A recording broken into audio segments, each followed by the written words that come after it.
Morning light. Numbers chapter 5 verses 5 to 7.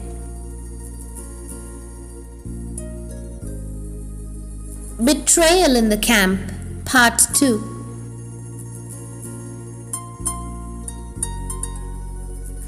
Yesterday, we stayed in the plain meaning of the law. Yahweh said that if any man or woman does wrong to another person, they betray Yahweh and become guilty. Then Yahweh gave a clear path, confession, full repayment, with an added fifth, and under the law a guilt offering. Today we step into the spiritual meaning for new creation believers. Christ has completed the sacrifice, but Yahweh's heart for truth, justice, mercy, and restored relationships has not changed. What has changed is that the cross goes deeper than the hands. It reaches the heart. The first thing Yahweh is teaching is this: covenant unfaithfulness shows up in human relationships. Many people think betrayal of Yahweh means only worshipping idols or denying His name. But Numbers 5 says something that pierces the heart. A person can act unfaithfully against Yahweh by doing wrong to another person.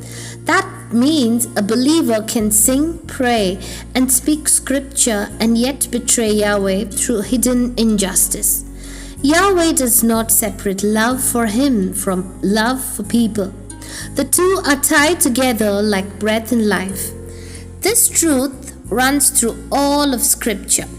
In the law, Yahweh warned Israel not to lie, not to steal, not to swear falsely, and not to oppress or rob a neighbor. In another place, Yahweh described a man who sins against his neighbor through deceit, robbery, or lying about lost property, and He treats it as a serious guilt that must be repaired. This is the same as Numbers 5.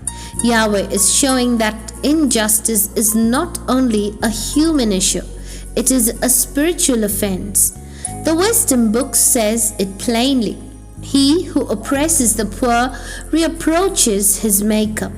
That means when we harm a weak person, Yahweh hears it as an insult against Himself, because He is the maker of that person.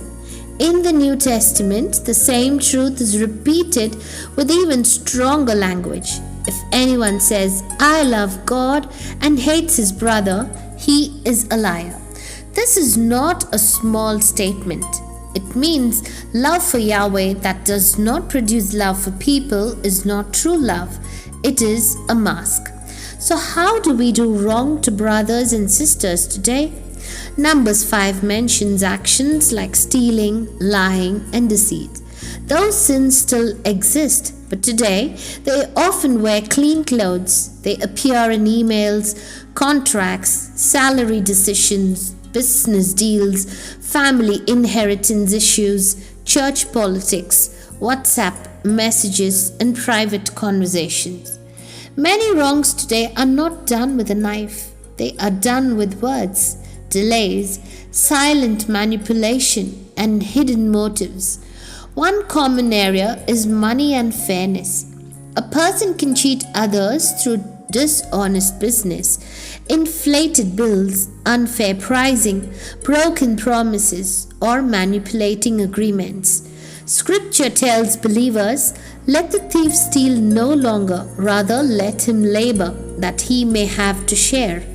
This is not only about robbery on the street, it includes any kind of taking advantage. James gives a direct warning about withheld wages. The wages which you kept back by fraud are crying out.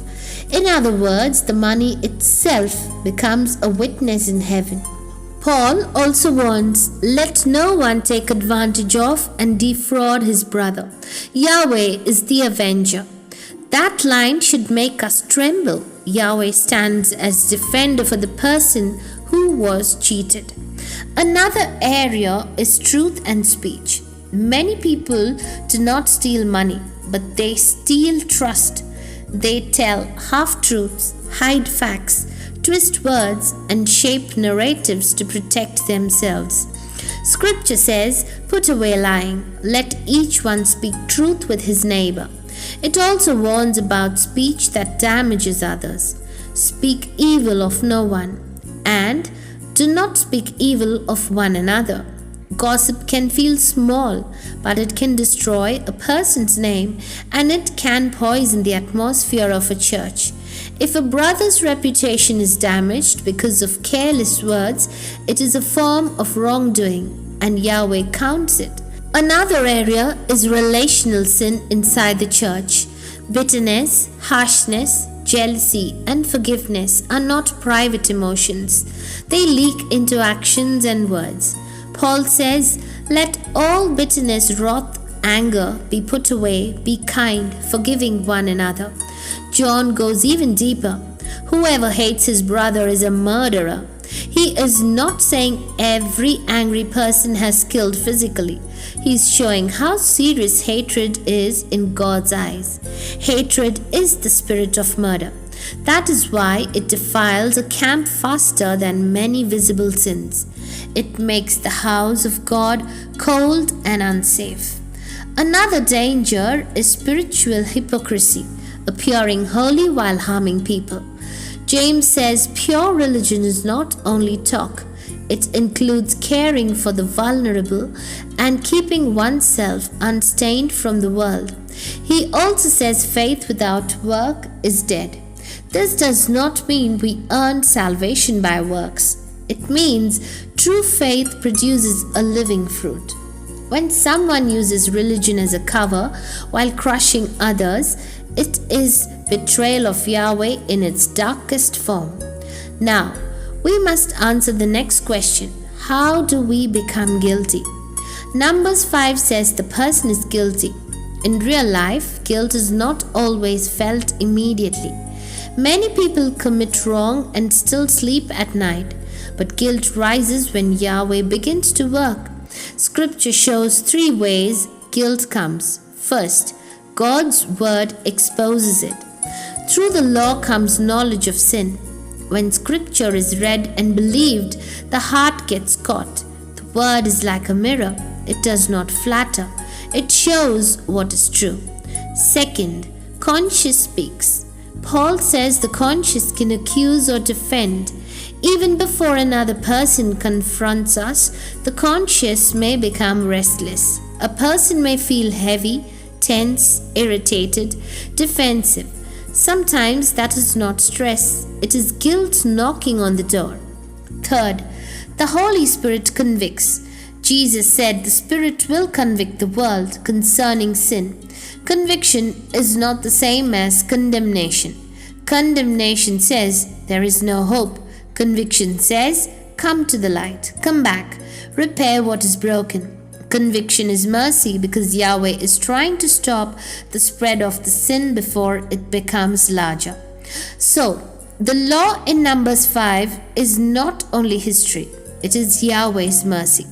He wants hidden sin to move from secret to light, from denial to confession, from damage to repair. There is still more for us to learn, and we will look at the final part in tomorrow's morning light. Prayer.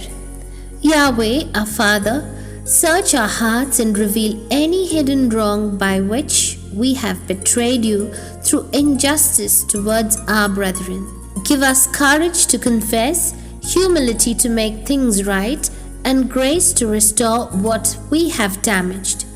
Let the finished sacrifice of Messiah cleanse us deeply, not only in word, but in truth and action. Remove from us deceit, bitterness, and hidden pride, and plant in us a heart that loves justice and mercy. Teach us to walk in covenant faithfulness so that loving our brothers and sisters may truly honor your holy name. In Christ's name, amen.